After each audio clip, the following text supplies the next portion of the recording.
শুভ শুক্রবারের দুপুরবেলা আমার গল্প কবিতা পাঠের আসরে সকলকে স্বাগত জানাই। আমি গল্প কবিতা পাঠ করছি। এখন আমি একটি নতুন গল্প পাঠ করব।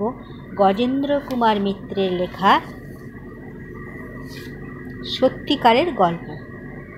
গল্প পাঠ কেমন লাগছে আমাকে কমেন্ট করে জানালে আমি খুব খুশি হব, সমৃদ্ধ হব। আজ যাদের জন্মদিন তাদের অনেক অনেক শুভেচ্ছা, ভালোবাসা, দীর্ঘায়ু কামনা করি। আজ নীল ষষ্ঠী, সকলকে শুভেচ্ছা জানাই আর সকলেই ভালো থাকুন, সুস্থ থাকুন এই কামনা করি।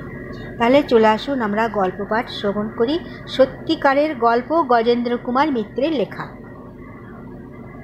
মানে গাল গল্প নয়, সত্যি সত্যি এমনি ঘটেছিল।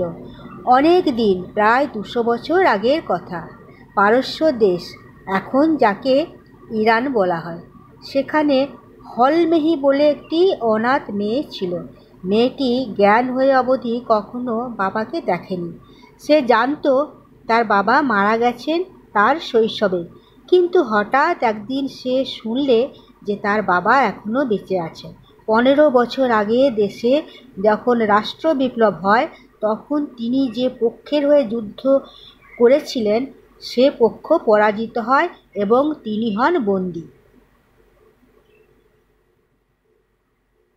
সেই থেকে আজ পর্যন্ত তিনি বন্দী আছেন, কারণ সেদিনকার বিজয়ী পক্ষই আজ পর্যন্ত দেশের শাসক। ওর বাবা বিখ্যাত বীর এবং যোদ্ধা ছিলেন। সেনাপতি মেলি আবেদের নাম আজও লোকে ভোলেনি, তাই তাকে রাখারও খুব কড়া ব্যবস্থা। নদী গর্ভে এক পাহাড়, সেই পাহাড়ের উপর কঠিন এবং দুর্ভেদ্য কারাগারে তিনি বন্দী, কারণ সাধ্য নেই যে সেখান থেকে তাকে উদ্ধার করে। কথাটা শুনে বিস্মিত হলো হলমেহি, কিন্তু কথাটা ভুলতে পারল না।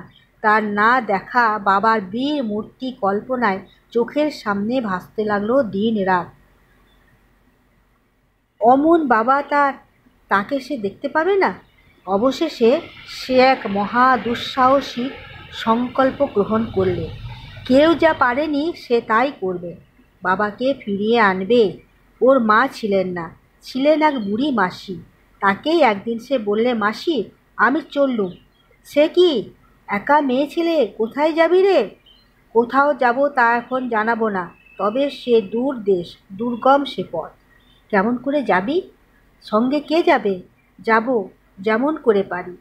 আর সঙ্গে স্বয়ং খোদাই সঙ্গে আছেন মাসি, আর কাকে দরকার?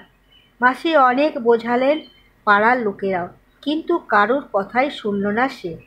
একা সামান্য কাপড় জামা এবং যৎসামান্য কয়েকটি টাকা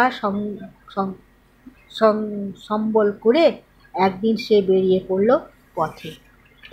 ধন্যবাদ বন্ধুরা। আজ পাঠের এখানে বিরতি দিলাম, পরের দিন পরের অংশ পাঠ করব। আশা করি গল্প ভালো লাগবে, পুরোটা শুনবেন। পরপর ধাপে ধাপে আমি গল্প পাঠ করব। অনেক অনেক ধন্যবাদ। সকলেই ভালো থাকুন, সুস্থ থাকুন, নীরোগ থাকুন শরীরে এবং মনে।